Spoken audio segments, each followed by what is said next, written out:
Dans l'épisode de Demain nous appartient du vendredi 18 mars 2021, Étienne, Patrick Guérino, a enfin trouvé du travail. Un hôtel de la Grande Motte l'a embauché pour emmener des touristes en virée en mer pendant 3 semaines. La nouvelle n'emballe pas Bénédicte, Honorine Magnier, et Dorian, Ryan Hubert, qui n'ont pas envie de retourner vivre chez William, Kamel Belghazi, pendant des semaines. Il demande à Étienne de trouver un poste plus stable, et sur la terre ferme. Dans le même temps, Mona, Catherine Benguigui, reçoit la visite de Georges Mayel El Ajaoui, pour la première fois en un mois. Ce dernier a consulté les notes de sa mère au lycée et n'est pas sûr quel est le niveau pour passer son bac. Mona lui affirme que les professeurs d'Agnès Varda notent simplement très sévèrement, mais Georges n'est pas convaincu par ses explications. Il préfère prendre rendez-vous avec la proviseure, Chloé, Ingrid Chauvin. Au lycée, Mona a une conversation avec Dorian, Ryan Hubert, et Nathan, Adrien Gabelet. Ces derniers lui font comprendre qu'elle ne travaille pas assez et devrait s'y mettre si elle espère avoir son bac.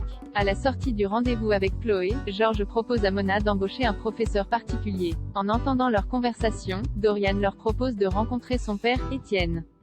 Mona proteste, mais Georges les mène de force au Spoon pour rencontrer le mécanicien. Ce dernier explique qu'avant de partir en tour du monde, il était professeur de français.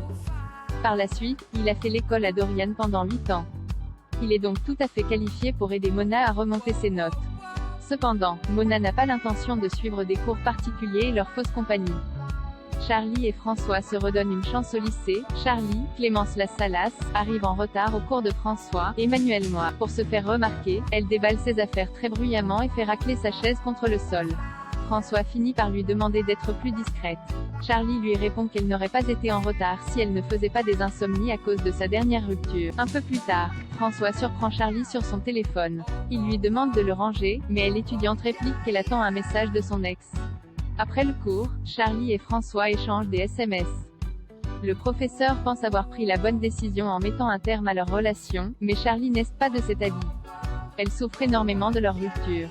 Ayant remarqué que Charlie n'allait pas bien, Nathan la suit hors du lycée et l'encourage à se confier à lui. La jeune femme lui avoue avoir eu une relation avec le haut. Elle confie qu'il était très amoureux, mais que celui-ci a pris la fuite après que Chloé les ait surpris.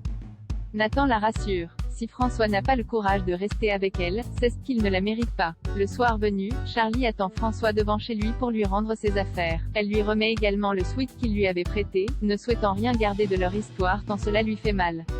Elle lui avoue une nouvelle fois son amour, et François finit par lui dire qu'il partage ses sentiments. Bien que réticent, le professeur de lettres finit par embrasser son élève et la conduit chez lui. L'identité de l'agresseur de Nord dévoilée violemment agressé dans la nuit, Nord, Saël de Figueiredo, fait une déposition auprès de Martin, Franck Monsigny, et Aurore, Julie de Bazac. La jeune femme n'a rien remarqué de particulier chez son agresseur, si ce n'est qu'il portait des gants chirurgicaux en latex. Aurore lui demande si l'agression pourrait être liée à sa relation avec Cédric, Julien Cheminade.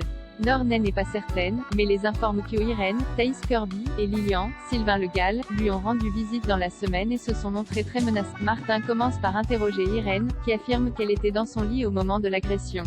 Cédric confirme, même si Irène et lui ne dorment plus ensemble depuis quelque temps. Pour mettre la CPE hors de cause, Martin décide de faire un prélèvement ADN. De son côté, Aurore interroge Marianne, Luce Mouchel, mais cette dernière n'a vu personne rôder dans l'hôpital la veille. Un patient de Nord, Michel Dumoret, affirme quant à lui avoir aperçu Lilian sur les coups de 23 h. Après le départ du policier, Cédric enfile son manteau pour aller voir Nord. Irène essaye de le retenir, mais l'infirmier ne veut rien entendre et lui hurle de le laisser sortir. En larmes, la CPE finit par céder. Au commissariat, Martin et Aurore interrogent Lilian. Ce dernier nie avoir fait du mal à Nord, mais le commandant décide de le placer en garde à vue quand même. De son côté, Damien, Adrien Robe, a récupéré tous les gants en latex jetés dans les poubelles de l'hôpital. Pendant qu'il travaille, Aurore lui demande des nouvelles d'Audrey, Charlotte Gassio. Le jeune scientifique lui avoue qu'il ne se sent pas prêt à lui pardonner pour tous ses mensonges sur l'accident de Nord. Soudain, dans un gant en latex, Damien met la main sur une alliance.